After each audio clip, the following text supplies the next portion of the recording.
Halo, selamat datang di Mahir Tips, segmen yang akan bahas soal tips-tips dunia kerja bareng makinmahir.id. Nah, kita ketemu lagi. Sekarang ada pertanyaan kayak gini, teman-teman. Pilih mana, mau kerja di startup atau di perusahaan konvensional? Kira-kira kalau teman-teman pengennya di mana? Nah, kita bahas ya, mau kerja di startup atau konvensional.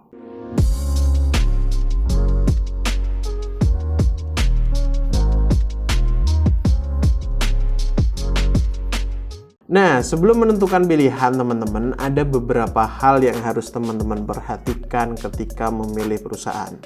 Entah itu startup ataupun konvensional. Nah, ada beberapa perbedaan antara perusahaan startup dan juga perusahaan konvensional. Apa aja yang mesti diperhatikan? Yang pertama adalah soal jam kerja, teman-teman. Nah, kita tahu kalau di Indonesia kebanyakan kerja adalah sekitar 8 sampai 9 jam ya, gitu ya. Cuman teman-teman mesti tahu, kultur di sebuah perusahaan startup yang berbasis teknologi begitu, jam kerja ini bisa dikatakan sangat fleksibel, teman-teman. Jadi, kalau ada peraturan masuk jam 8, pulang jam 5. Kalau di startup, sebagian besar itu tidak berlaku, teman-teman. Ada yang berangkatnya jam 9 pagi atau jam 10 pagi, tapi nanti pulangnya malam. Atau yang berangkat jam 8, tapi pulangnya jam 7, jam 8. Kenapa seperti ini? Karena kalau di startup, mereka punya tanggung jawab yang harus mereka pikul dan harus mereka selesaikan di hari itu karena berhubungan sama project, karena berhubungan sama divisi lain, begitu ya. Jadi jam kerjanya memang sangat fleksibel, teman-teman. Bisa jadi di hari itu kalau kita kerja di startup, oh hari ini kita cuma mikirin planning, jadi lebih santai. Kita bisa masuk kerja jam berapa, pulang jam berapanya lebih enak. Tapi terkadang kalau kita sudah dimasuk sebuah project atau kita ada di tengah-tengah sprint dalam sebuah project, kita harus beresin project itu, udah mendekati deadline, udah harus segera ngeluarin rilis produk dan sebagainya. Itu jam kerjanya memang udah dalam tanda kutip gila-gilaan, teman-teman. Nah itu ya, jadi soal jam kerja kalau di startup jauh lebih fleksibel. Nah kalau di perusahaan konvensional memang sudah diatur, teman-teman. Jadi oke, masuknya jam 8, pulang jam 4 atau jam 5 sore, begitu teman-teman. Itu jauh lebih tertata. Silakan teman-teman pilih sendiri pengen kerja di jam kerjanya seperti apa.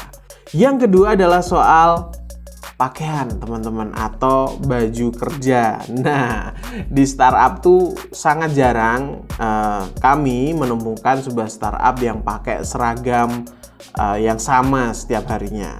Paling mentok-mentok mereka tuh punya kaos atau punya sweater atau apapun begitu yang menandakan brand doang, tapi tidak punya seragam kayak di perusahaan konvensional, teman-teman. Jadi kalau di startup itu dari segi fashionnya atau pakaiannya mereka jauh lebih cair. Jadi silahkan mau datang pakai celana jeans, mau datang pakai celana kain, silahkan. Yang penting nyaman.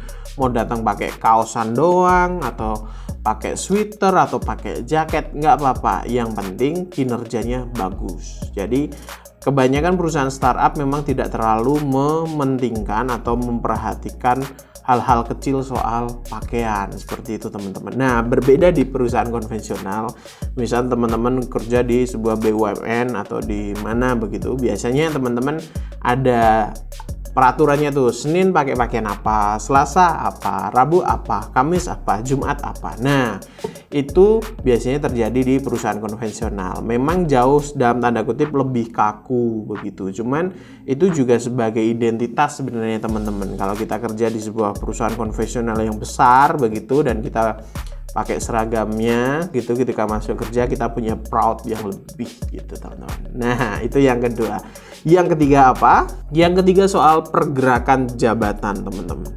Pergerakan jabatan itu apa sih? Pergerakan jabatan itu lebih ke promosi jabatan, teman-teman. Kalau di perusahaan coba kita balik dulu deh. Kalau di perusahaan konvensional promosi jabatannya itu biasanya terstruktur teman-teman. Biasanya berapa bulan sekali nanti akan ada tes untuk naik jabatan atau ada promosi, ada demosi begitu. Itu sudah diatur sama bagian HR-nya, di produk di people development-nya, di career development-nya, itu sudah terancang dengan rapi begitu teman-teman kalau di perusahaan konvensional. Sehingga ketika kita pengen misal saya saat ini baru sebagai seorang manajer begitu ya, saya pengen naik menjadi seorang general manager, saya harus nunggu momennya nih, kapan nih, misal cuman bisa dalam 1 tahun itu kita ada 1 kali tes untuk naik jabatan, seperti itu teman-teman. Nah, berbeda di startup. Di startup jauh lebih cair. Di startup tidak sekaku itu. Di startup itu memperhatikannya lebih ke kinerja dan performa.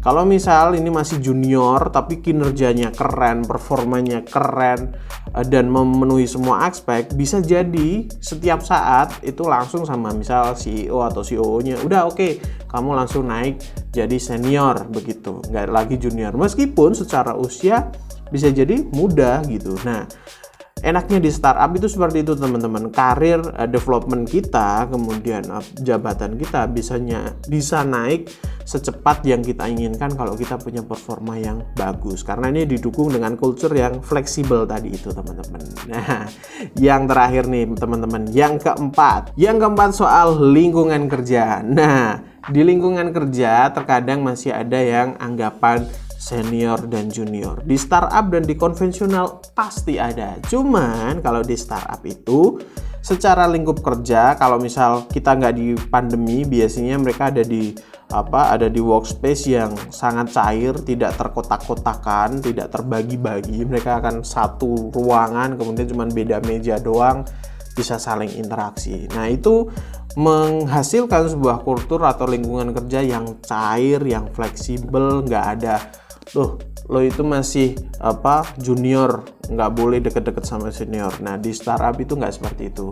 Bisa jadi senior belajar sama junior, junior belajar sama senior, atau sesama senior bisa saling ngobrol sedekat yang mereka mau. Biasanya ada yang dipisah itu biasanya yang sudah C-levelnya teman-teman, CEO, CMO, CFO begitu. Nah, kalau di konvensional memang ada struktur organisasinya. Direktur, kemudian supportnya siapa, wakil direkturnya siapa. Nah, itu memang kita jauh harus lebih paham bahwa kita harus lebih menghormati kalau di perusahaan konvensional teman-teman. Nah, itu adalah pilihan teman-teman, silahkan tentukan mau kerja di startup kah atau mau kerja di konvensional kah, itu pilihannya teman-teman, karena semuanya punya tantangan, semuanya punya kelebihan dan juga kekurangan. Itu tadi tips yang penting buat teman-teman untuk menentukan saya mau kerja di mana, pilih perusahaan apa. Nah, semoga membantu ya teman-teman. Kita ketemu lagi di Mahir Tips selanjutnya. Dadah!